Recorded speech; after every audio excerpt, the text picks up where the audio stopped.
Hey guys, Nerdspire here, back to talk about a horror movie. It's been so long, but holy cow. I just went and saw Obsession, a fantastic, gut-wrenching, brutal horror movie that just came out May 15th.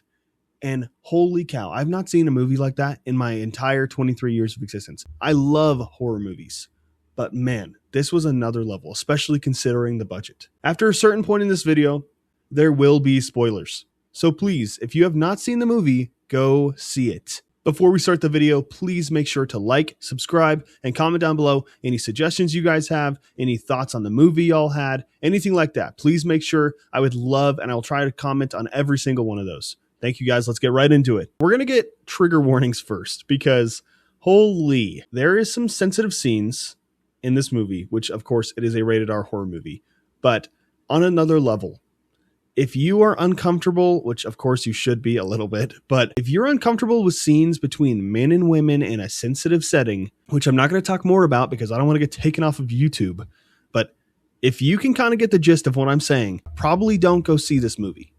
And it's the same thing as if you have any problems with people dying from themselves, probably best not to see this movie because there is some dark insinuations, even some dark, like super close shots. The acting in this movie, I am blown away.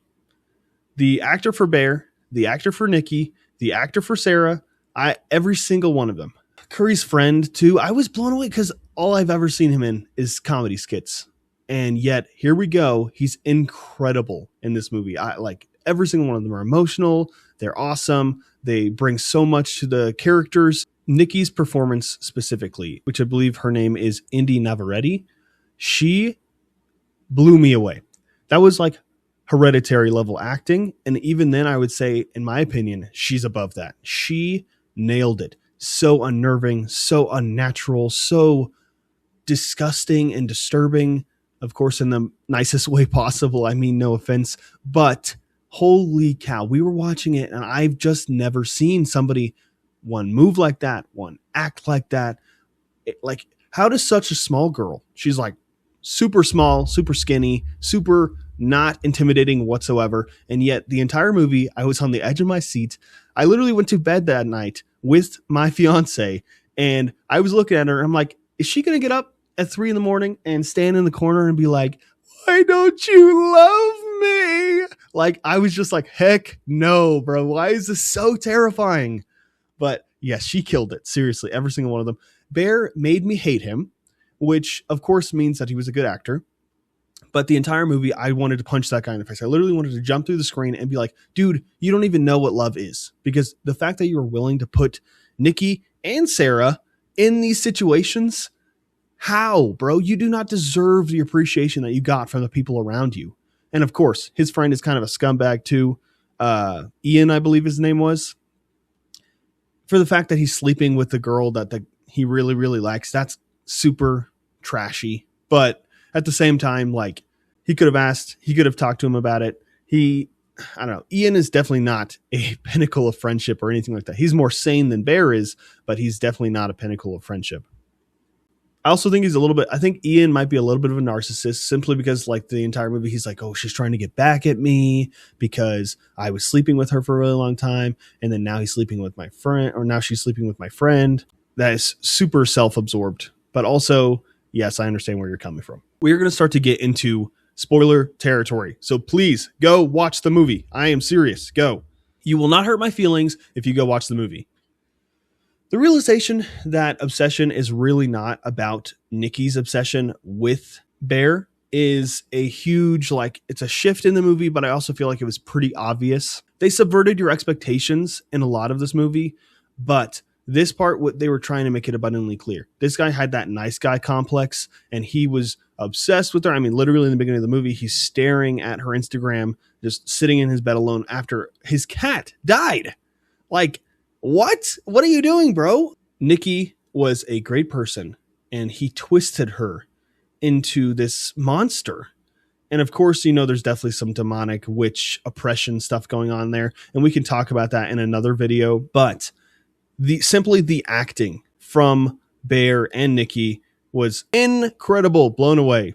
But like seeing throughout the movie that Nikki, you realize, isn't even there. She's literally breaking down. And of course, it does kind of seem like it's Nikki's obsessed with him, which of course, like that version of her, which isn't even really Nikki, freaky Nikki, I guess we could say, is super obsessed with him. But it's him who's obsessed because Nikki reaches out to him when she's sleeping, when the demon is sleeping. And she's like, please kill me. Like, and he's like, why is it so hard for you to love me? Like, bro, shut up. You are such a selfish. I'm going to bleep that out probably, but good Lord. How could you just think that's okay? You are a monster. You are even more of a monster than this woman who's going around murdering people. I loved Sarah. I did not think she deserved the scene she got. I think that was another huge part of the movie that I am so blown away that like they made her so human, so like a friend on the screen. Like I wanted to just give her a hug. I was like, congratulations, Sarah, for being one, an awesome person, but also just rising above her circumstances. And she got into the school that she wanted right after you've literally fallen in love with this character. Boom, she's gone. Literally from 1 second of being an amazing person who you just want her to survive and be happy. And you know something's bad is going to happen, but you just hope it doesn't. And then all of a sudden, boom, out of nowhere, Nikki slams her head into a brick multiple times. Holy cow, turning some beautiful human into literally a pile of flesh. It was brutal. The brutal nature of this movie is beyond comparison, especially considering the budget, like $725,000 to $750,000. Incredible. I know I wouldn't have been able to do it with that much money. I would need a lot more than that. I almost compare it to the Iron Lung venture earlier this year, because Iron Lung, of course, Markiplier's beautiful project. But like in terms of the horror factor, in terms of the brutality, in terms of the surreal nature of the movie, they come super close. And I didn't think that I would say that for a movie alongside Iron Lung, because I know I have some crazy bias for Markiplier. I loved that movie, but man, Curry Barker, you killed it, bro. You made everyone uncomfortable, everyone in awe of this movie. 96% Rotten Tomatoes or something like that. Incredible. Truly something to be proud of. Maybe later on I will make a tier list of my favorite horror movies and talk about why, but I know this one is going to be number one. It's just hands down the best. Everything. Better than Hereditary, better than The Shining, better than so many of these movies. And I know that's just my opinion. Of course, you guys are allowed to have your own opinions, but I thought this movie was perfect. Down to the last minute detail. Perfect. I'm also going to be making a review of The Boys last season coming up soon. I got to say, man, I wasn't that impressed. But either way, make sure to subscribe and like if you enjoyed the video. Alrighty, God bless y'all. Bye-bye.